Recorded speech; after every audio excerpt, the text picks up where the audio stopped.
করো। আল্লাহ পাক রব্বুল আলামিনকে যদি যথাযথভাবে ভয় করা যায় তাহলে আমার আপনার জন্য নামাজ ছেড়ে দেওয়া কখনোই সম্ভব হবে না। এরপর আল্লাহ পাক রব্বুল আলামিন আবার কঠোরভাবে বলতেছেন ওয়ালা তামুতুন্না ইল্লা ওয়া আনতুম মুসলিমুন। আল্লাহু আকবার। খবরদার মুসলমান না হয়ে কিন্তু কবরের মধ্যে তোমরা এসো না। মুসলমান হয়ে কবরে যেতে হবে। কবরে যাওয়া সত্য, মৃত্যু সত্য, কিন্তু মুসলমান হয়ে কবরে যাওয়া খুব কঠিন। রব্বুল আলামিন আমাকে আপনাকে মায়া করে, মহব্বত করে, ভালোবেসে সূরা আলে ইমরানের 102 নম্বর আয়াতের মধ্যে ডাক দিয়ে বলতেছেন, ইয়া আইয়ুহাল্লাযীনা আমানু তাকুল্লাহ হাক্কা তুকাতিহি ওয়া লা তামুতুন্না ইল্লা ওয়া আনতুম মুসলিমুন। আল্লাহ পাক রব্বুল আলামিন যখন আমাকে আপনাকে ডাকে ইয়া আইয়ুহাল্লাযীনা আমানু, এই ডাকটা বড় চমৎকার, বড় মহব্বতের, বড় ভালোবাসার ডাক। সুবহানাল্লাহ। কেমন মহব্বতের ডাক! আল্লাহ পাক রব্বুল আলামিন কোরআন কারীমের অনেক জায়গায় মানুষদেরকে ডাক দিয়ে বলতেছেন ইয়া আইয়ুহান নাস, হে মানুষ সকল, হে মানব জাতি, এরকম করে ডাক দিয়েছেন না? আবার কত কত জায়গায় বলছেন ইয়া আইয়ুহাল্লাযীনা আমানু, হে ঈমানদারগণ। দুই ডাকের মধ্যে বেশ কম আছে না নাই? তো যখন একজন পিতা সন্তান 2 3 4টা 5টা এখনো হয়, তো সন্তান যখন 2টা থাকে, তো সন্তানকে ভালোবাসতে গেলে একটা ছেলেকে যখন আমি ডাক দেব, এই আব্দুর রহমান, এই আব্দুর রহিম, এইদিকে আসো, ডাকটা একরকম হবে। ছেলেটা তখন বুঝে বাবা আমাকে কাজের জন্য ডাকতেছে, হয়তো কোনো কিছু করবে এই জন্য আমাকে ডাকতেছে। কিন্তু বাবা যখন ডাকে আব্দুর এইদিকে আসো, সোনামণি এইদিকে আসো, যখন এই কথা বলে ডাকের মধ্যে বেশ কম আছে না? ওই সময় ছেলেটা বুঝে, সন্তান বুঝে যে বাবা মনে হয় আমাকে মজা দিবে, বাবা মনে হয় আমাকে ভালোবাসা দিবে, আদর করবে। ছেলেটা তখন তার কাছে আরো আগে যায়। তার মানে দুই কথার মধ্যে বেশ কম আছে। আল্লাহ পাক রব্বুল আলামিন আমাকে আপনাকে ডাক দিয়েছেন ইয়া আইয়ুহাল ইনসান, ইয়া আইয়ুহান নাস। আবার আল্লাহ পাক রব্বুল আলামিন মায়া কইরা, মহব্বত কইরা, ভালোবাসা আমাকে আপনাকে আবার ডাক দিয়েছে ইয়া আইয়ুহাল্লাযীনা আমানু। সুবহানাল্লাহ। ইয়া আইয়ুহাল্লাযীনা আমানু, হে ঈমানদারগণ। এই কথার দ্বারা বোঝা যায় আল্লাহ পাক রব্বুল আলামিন আমাকে আপনাকে মহব্বত করে, আল্লাহ পাক রব্বুল আলামিন আমাকে আপনাকে ভালোবাসে। সুবহানাল্লাহ।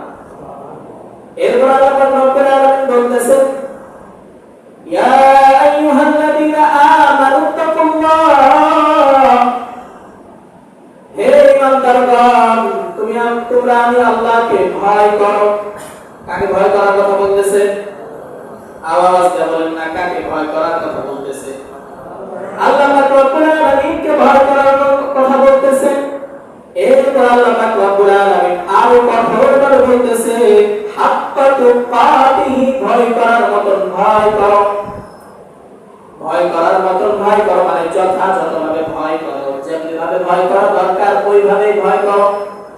এরপর আল্লাহ পাক রব্বুল আলামিন বলতেছেন ওয়ালা তামুতুন্না ইল্লা ওয়া আনতুম মুসলিমুন। খবরদার মুসলমান না হয়ে কিন্তু কবরে তোমরা এসো না। কি বললেন? মুসলমান না হয়ে কিন্তু কবরে এসো না। তার মানে যদি কবরে যাওয়া লাগে আমাদেরকে মুসলমান হয়ে যাওয়া লাগবে। আল্লাহ পাক বলতেছেন খবরদার মুসলমান না হয়ে কিন্তু তোমরা কবরে এসো না, কারণ কবরের মধ্যে অন্য ধরনের কোনো পরিচয় চলবে না। আল্লাহ পাক রব্বুল আলামিনের একক পরিচয় দিয়ে জান্নাতে যাইতে হবে।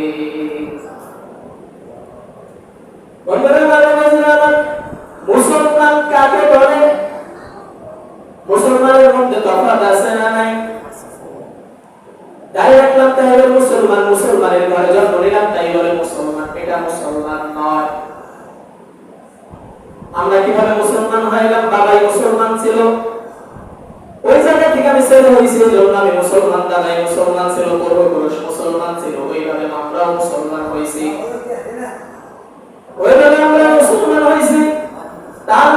শুধু মুসলমান, কাজে মুসলমান হতে পারি নাই। মুসলমান হতে হবে কাজে নাকি নামে? নামে মুসলমান হইবেন না কামে মুসলমান হইবেন? মুসলমান নামে হলে চলবে না, মুসলমান কাজে হওয়া লাগবে। আল্লাহ পাক রব্বুল আলামিন আমাকে আপনাকে যে হুকুম দিয়েছেন, যে আহকামগুলো দিয়েছেন, যে বিধানগুলো আমার আপনার জন্য আল্লাহ পাক রব্বুল আলামিন দিয়ে দিয়েছেন, ওই বিধানগুলো আমাকে আপনাকে পালন করতে হবে। যে বিধানগুলো যদি পালন করতে পারি, তার কথাগুলো যদি নিজের ভিতরে নিতে পারি, কাজগুলো যদি নিতে পারি, তাহলে এটা হবে আমার জন্য কাজে মুসলমান, অন্যথায় এটা হবে নামে মুসলমান।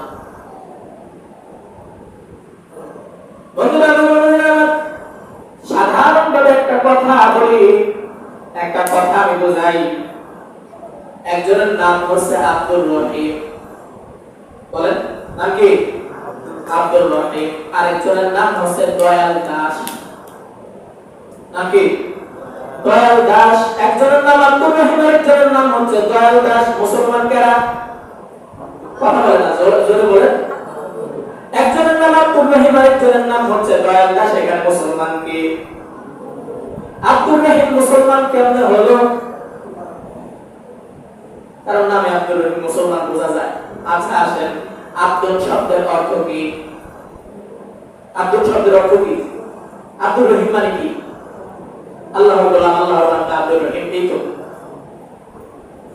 আব্দুল শব্দের অর্থ ফারসিতে যদি আব্দুল শব্দের অর্থ বোঝা যায়, আব্দুল শব্দের অর্থ পূর্বে হচ্ছে বান্দা। আব্দুল শব্দের অর্থ হচ্ছে বান্দা।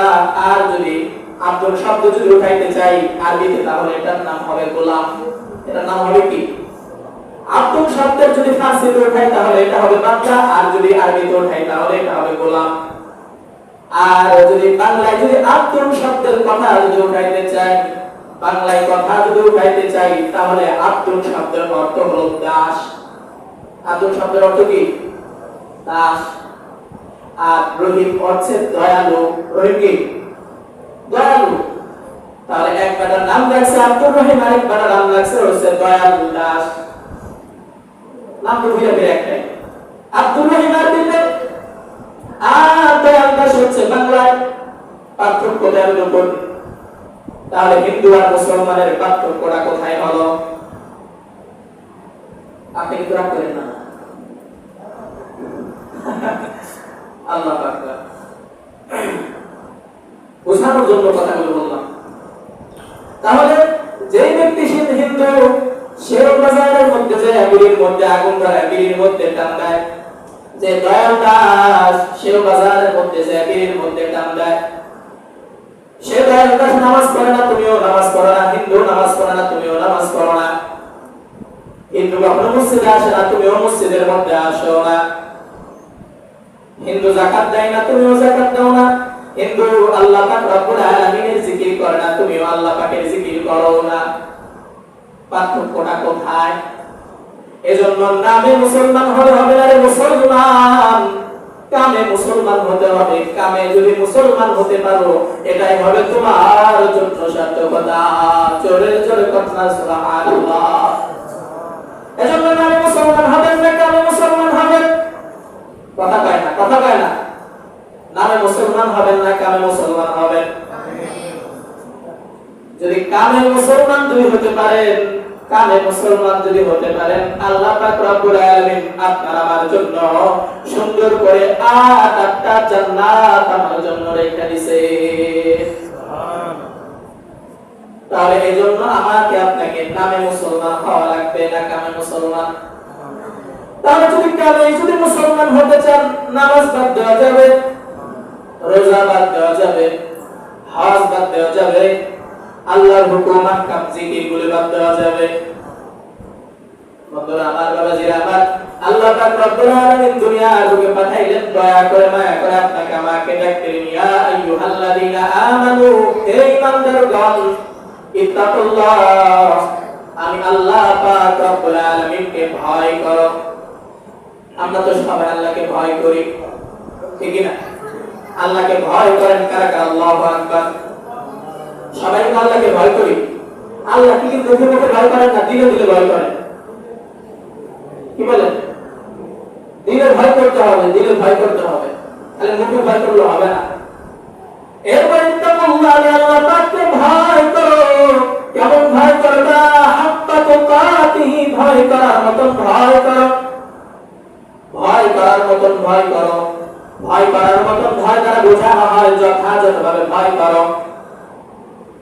আল্লাহ পাক রব্বুল আলামিনকে যদি যথাযথভাবে ভয় করা যায়, তাহলে আমার আপনার জন্য নামাজ ছেড়ে দেওয়া কখনোই সম্ভব হবে না।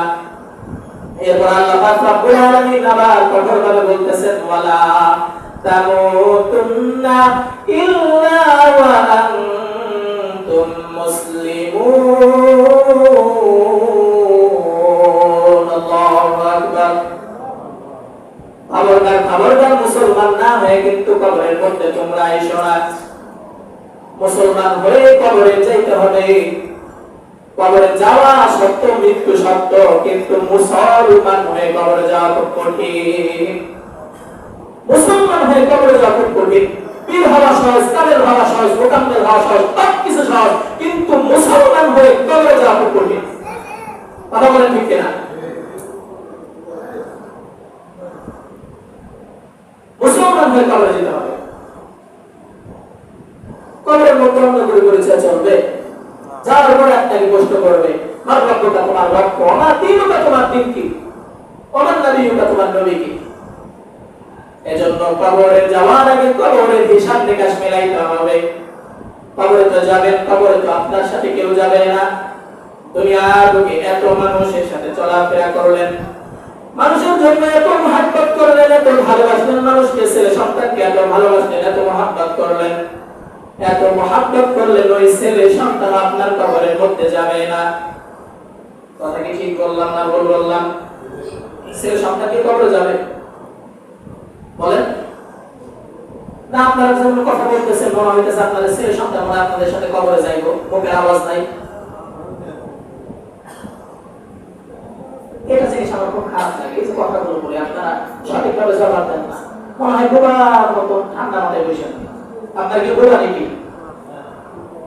আমার তো মানে আমি এক লাগলে বয়ান করে এরকম মনে হইতেছে। কবরের মধ্যে কি কেউ যাবে আপনার সাথে? কবরে আপনাকে আমাকে একাই থাকতে হবে, কবরে কেউ যাবে না। আপনার যখন মারা যাবেন, মারা যাওয়ার পর কবরে রাখার পরে হয়তো বা দু একদিন স্ত্রী কান্না করবে, ছেলে সন্তান দু একদিন কান্না করবে, এরপর আপনাকে বলে যাবে, আপনার খবরও রাখবে না। ওই কবরের মধ্যে আপনাকে একাই থাকতে হবে। কবরের মধ্যে কি নিয়ে যাবেন, কি নিয়ে থাকবেন, কি নিয়ে যাবেন, কি নিয়ে থাকবেন, হিসাবটা আগে মিলাইতে হবে। হিসাবটা মিলাইতে হবে। কবরের মধ্যে কি নিয়ে যাবেন? কবরে কিছু নিয়ে যেতে হবে না, খালি হাতে কবরে যাইবেন। আর যদি খালি হাতে যদি কবরে যান, কবর জগৎটা খুব ভয়ঙ্কর হয়ে যাবে।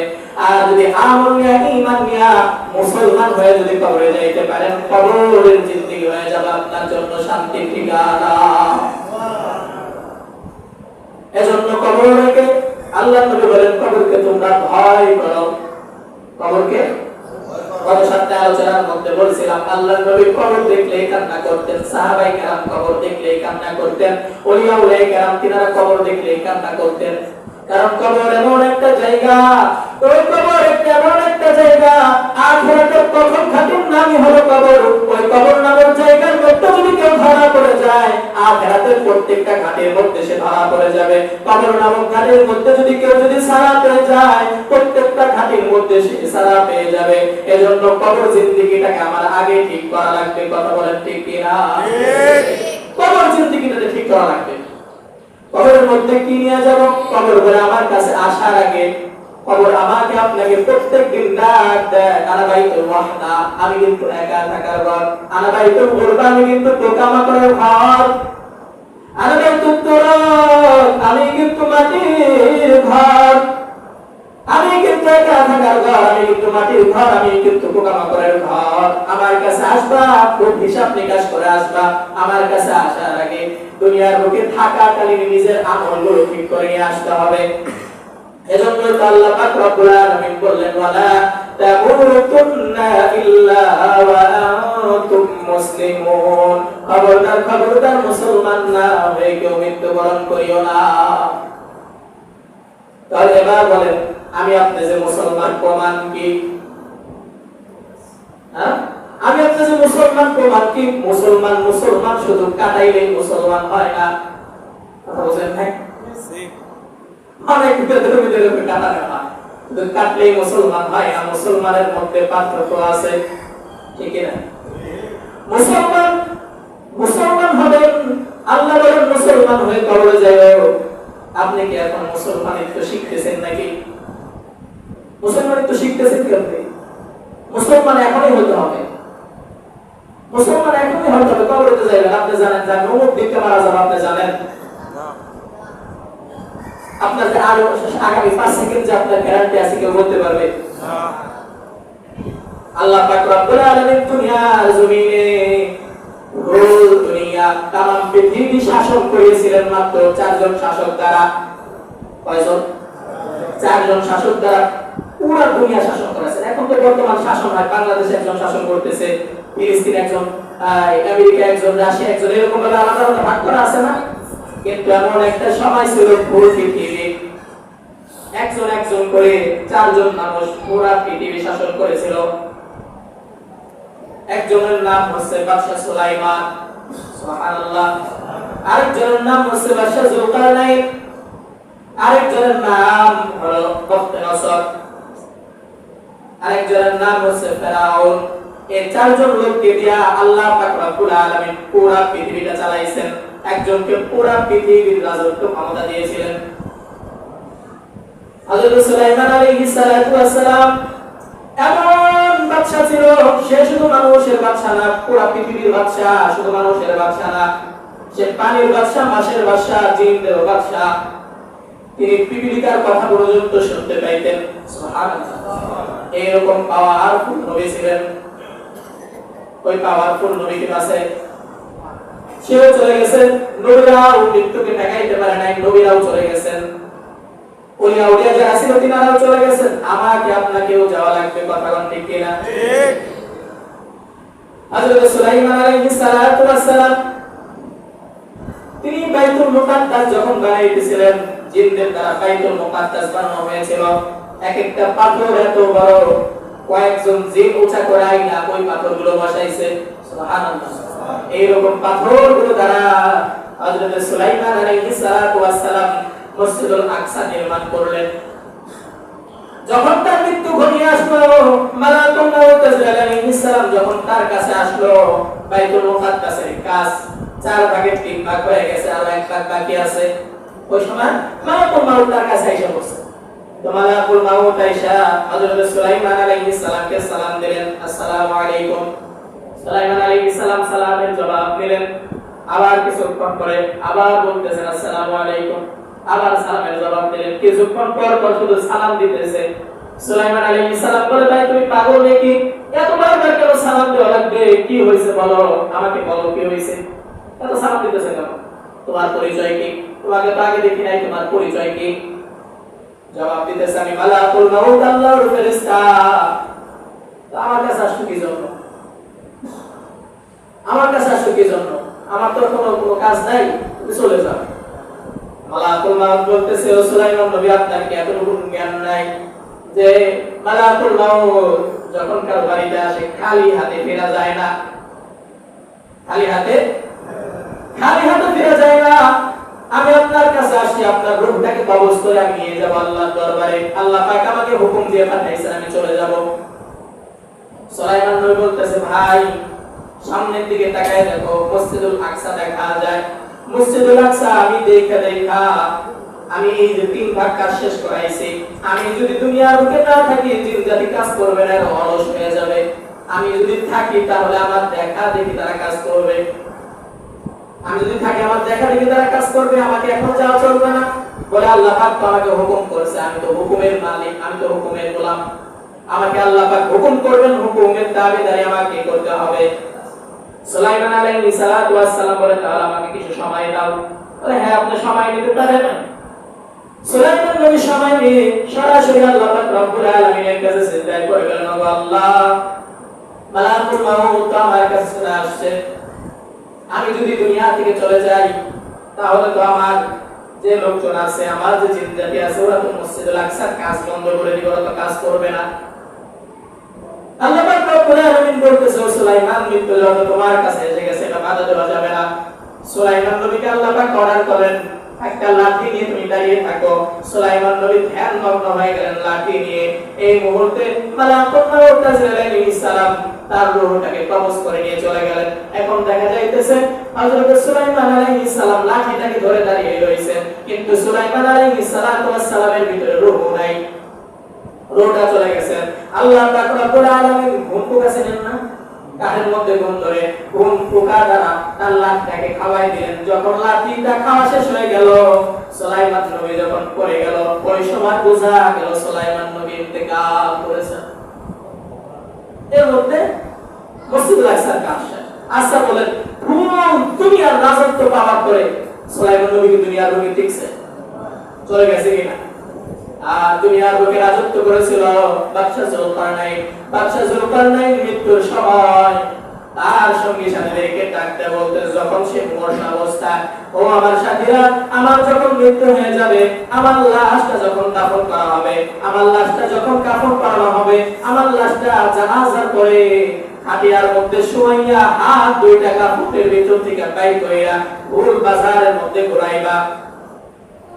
যখন বাদশা জুলকারনাইন মৃত্যুবরণ করলেন, মৃত্যুবরণ করার পর তার যে সঙ্গী সাথীরা ছিল ওসিয়াত অনুযায়ী তার হাত দুইটা কাপড় থেকে বের করে খাটিয়া দুই পাশে দিয়ে পুরা বাজারের মধ্যে ঘুরাইতেছিল। বেদুইনরা দেখে বলে, দেখ দেখ, বাদশা জুলকারনাইন পুরা দুনিয়ার শাসন ক্ষমতা পাওয়ার পরেও এখনো দেখ মৃত্যু হয়ে গেল, তারপরও আমাদের কাছে শুধু চাই চাই, দাও দাও, এখনো কিনা মিটে নাই, এখনো কিনা মিটে নাই। মুসলমান ডাক দিয়ে বলে, না না বাদশা সুলাইমান, তোমাকে আমাকে বুঝাই যাইতেছে, এত বড় বাদশা হইয়া পুরা দুনিয়ার ক্ষমতা তার হাতের মধ্যে থাকার পরেও আজ খালি হাতে কবরের পথে রওনা দিলাম। আপনাকে আমাকেও খালি হাতে কবরের মধ্যে রওনা দেওয়া লাগবে। আচ্ছা বলেন, বাদশা জুলকারনাইন কি মৃত্যুবরণ করে নাই? এত বড় বাদশা হওয়ার পরে মৃত্যুবরণ করা লাগছে। ফেরাউন পুরো দুনিয়ার বাদশা নিজে দাবি করলো, আনা রাব্বুকুমুল আ'লা, আমি বড় খোদা। সুলাইমান কি এই ফেরাউন কি দুনিয়ার বুকে টিকছে নাকি? এরপরে বখতেনাসর দুনিয়াটা পুরোটা শাসন করলেন। দুইজন লোক কিন্তু দুইজন লোক মুসলমান। বখতেনাসর তিনিও দুনিয়া শাসন করলেন। বখতেনাসর কি আছে নাকি? তাহলে বখতেনাসর নাই, এরপরে ফেরাউন নাই, বাদশা জুলকারনাইন নাই, আবার হযরত সুলাইমান নবীও নাই। তারা কিন্তু ফুল দুনিয়ার শাসক, ঠিক না? তারা কেউ নাই, আপনি আমি তো তাদের তুলনায় কোনো কিছুই না। আপনারা আমার যাওয়া লাগবে কিনা? যে ঈমান আনছে সেও বিশ্বাস করে আমার কবরে যাওয়া লাগবে, যে ঈমান আনে নাই সেও বিশ্বাস করে আমার মৃত্যুবরণ করা লাগবে, ঠিক না? যে নাস্তিক খোদা বিশ্বাস করে না, জান্নাত জাহান্নাম কিছুই বিশ্বাস করে না, সেও বিশ্বাস করে মৃত্যুবরণ করা লাগবে, কথা ঠিক না? কারণ মৃত্যু একটা সত্য জিনিস, মৃত্যুবরণ করা লাগবেই। এজন্য মুসলমান মূল থিওরির মধ্যে আবার চলে আসি। আল্লাহ পাক দুনিয়ার বুকে পাঠাইলেন মুসলমান হওয়ার জন্য নাকি নাফরমানি করার জন্য? আর আওয়াজ দেয়া বলেন, কিসের জন্য পাঠাইলেন? এবার মুসলমানের কাজ করবেন না নাফরমানের কাজ করবেন? আমাকে আপনাকে দৈনিক ডাক দেব, আমি কিন্তু মাটির ঘর, আমি কিন্তু পোকা মাকড়ের ঘর। আমার কাছে আসার আগে হিসাব কিতাব নিয়ে আসবা। আমি কিন্তু অন্ধকার ঘর, আমার কাছে আসার আগে লাইট নিয়ে আসবা। আমি কিন্তু মাটির ঘর, আমার কাছে আসার আগে কিন্তু বিছানা নিয়ে আসবা। আমি কিন্তু পোকা মাকড়ের ঘর, আমার কাছে আসার আগে কিন্তু এই পোকা মাকড়ের যন্ত্রণা থেকে বাঁচার জন্য ওষুধ নিয়ে আসবা। নিয়ে যাওয়া লাগবে না? এবার আপনি আমি যদি দুনিয়ার বুকে যদি দান সাদাকা যদি করে যাইতে পারি, তাহলে এটা আমার জন্য হয়ে যাবে কবরের ঔষধ। সুবহানাল্লাহ। দান সাদকা করলে এটা হয়ে যাবে আমার আপনার জন্য ঔষধ। সুবহানাল্লাহ। এরপরে আপনি আমি যদি কোরআন তেলাওয়াত করি, কোরআন তেলাওয়াত আমার আপনার জন্য হয়ে যাবে লাইটের ব্যবস্থা। চলে কোন সুবহানাল্লাহ। কোরআন তেলাওয়াত করবে কি করব না? কোরআন ধরব কি? ইনশাআল্লাহ। কোরআনকে ধরবো, কোরআনকে পড়বো, কোরআনকে বোঝার চেষ্টা করব। এরপরে কবর বলে আমি মাটির ঘর আমার কাছে আসার আগে কিন্তু বিছানা নিয়ে আসবা। নামাজ না পড়লে বিছানা কিন্তু তৈয়ার হবে না, নামাজ পড়তে হবে। নামাজ যদি ঠিকঠাক মতন পড়তে পারো, কবরের মধ্যে তোমার জন্য বিছানার ব্যবস্থা হয়ে যাবে। তাহলে কবরে যাওয়ার আগে কবরের প্রস্তুতি নেওয়ার দরকার আছে না নাই? কারা কারা নিব? আল্লাহু আকবার, আল্লাহু আকবার। আল্লাহ পাক বলেন কবরে যাওয়ার আগে মুসলমান হয়ে তোমরা মৃত্যুবরণ করিও। আমরা মুসলমান, আমরা কাজে মুসলমান হব না নামে মুসলমান? মূল পয়েন্ট আছে একটাই, কাজে মুসলমান হব না নামে মুসলমান হব। আজকে থেকে দেখবো কেন নামে মুসলমান না কেন কামে মুসলমান। আছেন তো ইনশাআল্লাহ? আমার মুসলিম কিছু বাঁচতে পারতেছে আলহামদুলিল্লাহ। আল্লাহ কবুল করুন, পুরা পাথরবাসীকে হেদায়েত দান করুন। আমিন। এবার নিজের মনের মধ্যে একটু মুরাকাবা করেন। আল্লাহ পাক দুনিয়ার বুকে আমাকে কেন পাঠাইছিলেন? কি নিয়ে দুনিয়ার বুকে আসলাম? কি করতেছি? কি নিয়ে দুনিয়া থেকে বিদায় হব? কেন আসলাম? কি করতেছি? কি নিয়ে বিদায় হব? একটু হিসাব যদি আপনার জীবনের মধ্যে যদি মিলাইতে পারেন, আপনার পুরা জিন্দেগিটা সাকসেস হয়ে যাবে। সুবহানাল্লাহ। কেন আসছিলাম দুনিয়া? আল্লাহ পাক কেন পাঠাইছেন? আল্লাহ পাক শুরুতে বলছেন ওয়া খালাকতুল জিন্না ওয়াল ইনসানা ইল্লা লিয়াবুদুন। আমি মানব দানবকে একমাত্র পাঠাইছি আমার ইবাদতের জন্য। আচ্ছা, আল্লাহ পাক কাজ দিয়ে পাঠাইলেন। এবার দ্বিতীয়, কি করতেছি দুনিয়ার মধ্যে থাইকা? কি করতেছি? আল্লাহ পাকের হুকুমকে সত্যি কি পালন করতেছি না পালন করতেছি না? একটু হিসাব মিলান, পুরো দুনিয়ার পুরো আপনার জিন্দেগির হিসাব আপনি মিলে যাবে। আবার যদি চিন্তা করেন যে হায় হ্যাঁ আমার তো আবার চলে যাওয়া লাগবে, দুনিয়াতে থাকার জন্য আসি নাই, দুনিয়া থাকার জন্য আসিনি। আপনার বাবা চলে গেছে না, দাদাই চলে গেছে না, পরপুরুষ চলে গেছে না, আপনাকেও চলে যাওয়া। অনেক সময় দেখা যায় দাদা দুনিয়ার মুখে বাঁচা, নাতি চলে গেছে, হয়তো হয়। আবার দাদা দুনিয়ার থেকে চলে গেছে, নাতি বাঁচা, ছেলে বাঁচা আছে, বাবা চলে গেছে, বাবা বাঁচা আছে, ছেলে চলে গেছে, এরকম ভাইকে হয় না? এজন্য গ্রামীণ ভাষায় একটা কথা আছে, ঘোড়ার আগে করা যায়, ঘোড়ার আগে ঘোড়া যায়, যাওয়ার কোনো সিরিয়াল নাই। কি বললো কথাটা? ঘোড়ার আগে ঘোড়া যায়, আর ছোট যারা আছে বুড়া মানুষের আগে ছোট পোলাপান যায়, আবার ছোট পোলাপানের আগে বুড়া মানুষ যায়, যাওয়ার কোনো বংশে আসার সিরিয়াল আছে, যাওয়ার কোনো সিরিয়াল আছে ভাই? এজন্য সর্বক্ষণ নিজের জীবনের হিসাবটা মিলান। দুনিয়ায় কেন আসছিলাম? কি করতেছি? কি নিয়ে আবার কবরের মধ্যে যাব? দুনিয়ার মধ্যে আসছিলাম আল্লাহ তাকে একটু জিন্দেগি দিয়েছিল, পরীক্ষা ভালো, আয়েশা সুখ খাইলাম, ঘুষ খাইলাম, অন্যের আইন কাটলাম, অন্যের ক্ষেত্রে আইন কাটলাম। মুসলমান তো এমন হওয়ার কথা ছিল না। যদি কামে মুসলমান হইতেন তাহলে মুসলমানের ক্ষেত্রে আটাইল দিয়ে আইটা যাওয়া যাইত। কথা কি বুঝেন না? হাতের কাটতে কাটতে এমন অবস্থা, পাও দেওয়ার আগে পাও দিয়ে খেতে ধাক্কাতে মধ্যে যায়, এই না? আপনাকে পাচ্ছে অবশ্য কাটে না, আমার আগে কাটে না। তাহলে খাঁটি মুসলমান হলে তো আপনার খেতের আটাইল কাটতেন না। খেত কোনো সমস্যা নাই, মানুষ যেন হাঁটতে পারে, মানুষের সুবিধা যেন হয়, এটার ব্যবস্থা আমার করার দরকার ছিল। দুনিয়ার বুকে আল্লাহ পাক পাঠাইছিল, কাজে পাঠাইছিল, কামে পাঠাইছিল। দুনিয়ার বুকে আসলাম, সুদ খাইলাম, ঘুষ খাইলাম, জিনা করলাম, ব্যভিচার করলাম, নাফরমানি করলাম, আল্লাহর গোলামি করলাম না, কাজে মুসলমান হইলাম না, নামে মুসলমান হইলাম। কথা কয় না, কথা কয় না। তাহলে এখন থেকে কামে মুসলমান হতে হবে। রাজি আছেন ইনশাআল্লাহ? ইনশাআল্লাহ। আল্লাহ তুমি কবুল করে নাও। আর রব্বুল আলামিন পুরো পাত্রে এলাকাকে নামাজ হিসেবে তুমি কবুল করে নাও। মানুষদেরকে মসজিদে আসার তৌফিক তুমি দান করে দাও। আজানেরকে মসজিদকে ভরে যাওয়ার তৌফিক দান করে দাও। আমিন। আওয়াজ পাও। আল্লাহ কবুল করুক। আমিন। ওয়া মা তাওফীক ইল্লা বিল্লাহ। আলাইহি তাওয়াক্কালতু ওয়া ইলাইহি উনীব। আসসালামু আলাইকুম ওয়া রাহমাতুল্লাহ।